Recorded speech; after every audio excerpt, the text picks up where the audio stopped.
Hola Miguelonas, hola Miguelones, bienvenidos al canal de Instagram del Museo de la Evolución Humana. Yo soy David Canales, guía de la Fundación Atapuerca, y en este directo que hacemos desde el canal del Museo de la Evolución Humana, hoy me gustaría continuar con una saga que comencé el año pasado, una saga que trata sobre los grandes descubrimientos de la arqueología.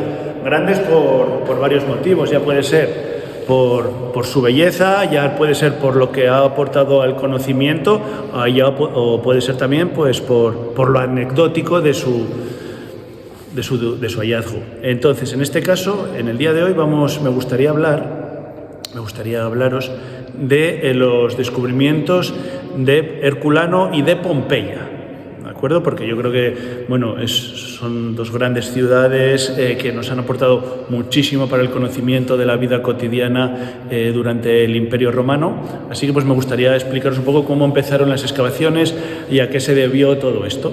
Entonces, claro, la historia tiene que comenzar pues el 25 de septiembre del año 79 después de Cristo, que como todos recordaréis, pues en ese momento gobernaba, era emperador Tito, ¿no? Gobernaba el imperio con mano de hierro, el hijo de Vespasiano y hermano de Domiciano, que luego heredará el cargo. Bien, pues ese año 79 después de Cristo, en verano, entra en erupción el Vesubio.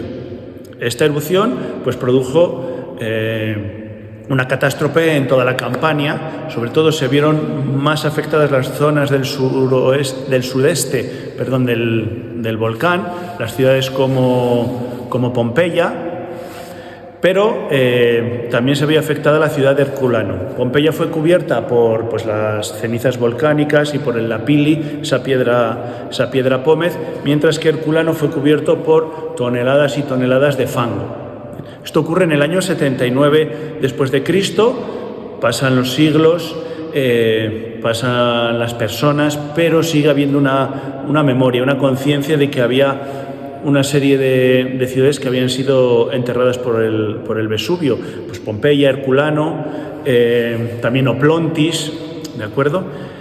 Besavia. Entonces, en el siglo XII tenemos documentado que aparece un mapa en el que se sitúan las diferentes ciudades del Imperio Romano, y en este mapa aparecen las ciudades de Herculano y de Pompeya, además, donde luego aparecieron, casualmente. Pero bueno, no se descubren los yacimientos hasta mucho tiempo después. En el siglo XVI, en 1599, se decide hacer una obra hidráulica para llevar el agua del río Sarno al interior de la región, y para eso se hacen una serie de canales. Sí que es cierto que en las orillas del río Sarno sí que emergían sobre las cenizas las partes más altas de algunos de los edificios de Pompeya, pero no se habían excavado, no se conocían. Entonces, al hacer estas canalizaciones, sí que se descubren los canales pues algunos materiales, algunos mosaicos, metales, piezas de jaspe, pero bueno, se abandonan, y mirad, no va a ser hasta mediados del siglo XVII cuando el duque de Lbev, un duque austríaco, decide construir su villa de verano pues en esa zona del río Sarno, en el pueblo de Fontici, y entonces construye su villa romana, y da la casualidad de que un agricultor decide hacer un pozo, y al construir el pozo, que es un pozo que luego se conocerá como el Pozo Nocherino, al abrir este pozo pues descubre una serie de materiales. Se pone en contacto con el duque, y el duque se los compra, pero no penséis que se los compra para dar a conocer a la sociedad, no, los compra para decorar su villa, que eso es lo que se hacía en la época, ¿de acuerdo? Estamos llegando, años después llegará la Ilustración, pero estos nobles lo que quieren es decorar su villa y luego hacer regalos a sus amiguetes y demás.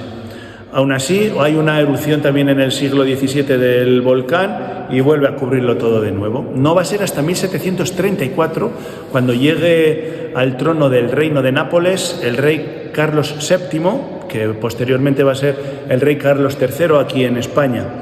Ese rey decide crear su villa de caza, decide reutilizar la villa Fontici, la villa del duque de Lbev, decide rehabilitarla para que sea eso, su vía de caza también para el verano, sus vacaciones y demás. Así que pide que se haga pues un mapeo para buscar recursos hidráulicos y se llama en este momento a Roque Joaquín de Alcubierre, un aragonés de pro. Él comienza estos trabajos hidráulicos y le ponen en conocimiento pues la presencia de este pozo nocherino. Así que decide entrar, se mete dentro del pozo nocherino y, oye, da la casualidad de que ese pozo lleva a lo que era la cavea del teatro de Herculano. Así que descubren esos materiales, piden posteriormente autorización al rey para empezar una serie de excavaciones y en octubre de 1738, con 12 de sus operarios, comienzan las excavaciones en Herculano. Son unas excavaciones sumamente complejas porque lo que hacen son pozos y a partir de los pozos se excavan diferentes túneles. Son trabajos muy parecidos a los trabajos de la minería. Eso sí, a veces se ha hablado de que usaron pólvora, detonaciones, pero es falso. Entonces ellos estuvieron trabajando de esta manera, en unas condiciones terribles, pues de ausencia de oxígeno, oscuridad, el humo, etc. Entonces sí que no hay documentada ninguna muerte de ninguno de los operarios en todos los años de excavaciones, pero sí que se ha documentado pues que mucha gente enfermó y mucha gente murió a tenor de esas enfermedades, e incluso las gentes de la zona pedían al rey unos dineros, una compensación por la muerte de sus familiares, por las excavaciones que este rey en muchas ocasiones concedió. ¿Quiénes trabajaban en esas excavaciones? Pues trabajaban básicamente hombres libres, personas de la zona, campesinos mayormente, gente que estaba condenada a trabajos forzados y también esclavos. Estuvieron trabajando, de hecho todavía se excava en el yacimiento de Herculano, pero resulta que en 1748 Alcubierre también descubre el yacimiento de Pompeya, también gracias a un pozo. El yacimiento de Pompeya es mucho más fácil de excavar porque mientras que en Herculano hay que hacer pozos de 20 metros de potencia, de 20 metros de profundidad, el yacimiento de Pompeya sí que se podía excavar al aire libre porque había la capa de cenizas y de piedra pómez no era tan grande. Eso, claro, produjo otros problemas que eran básicamente que muchos de los operarios robaban las piezas que encontraban. Los trabajos no se hacían por el conocimiento, sino que se hacían para encontrar piezas lo suficientemente bonitas para que los reyes decorasen o la nobleza decorase sus villas. Va a ser a partir de 1860 con la llegada de un subalterno para Alcubierre, que va a ser Marc Jacob Weber, un suizo, el que ya va a empezar con el mapeo y con una excavación, digamos, más sistemática, y van a dibujar todos los materiales que encuentren. Alcubierre morirá en 1778 y va a ser el director de las excavaciones prácticamente hasta el día de su muerte. Cuando Carlos III abandona el reino de Nápoles, crea una legislación y no se lleva ninguno de los bienes que se habían encontrado en las ciudades de Herculano y de Pompeya. Nadie podía llevarse los bienes de Nápoles. Pero bueno, él se va a reinar en España y le sucede en el reino de Nápoles su hermanastro, que tenía 8 años.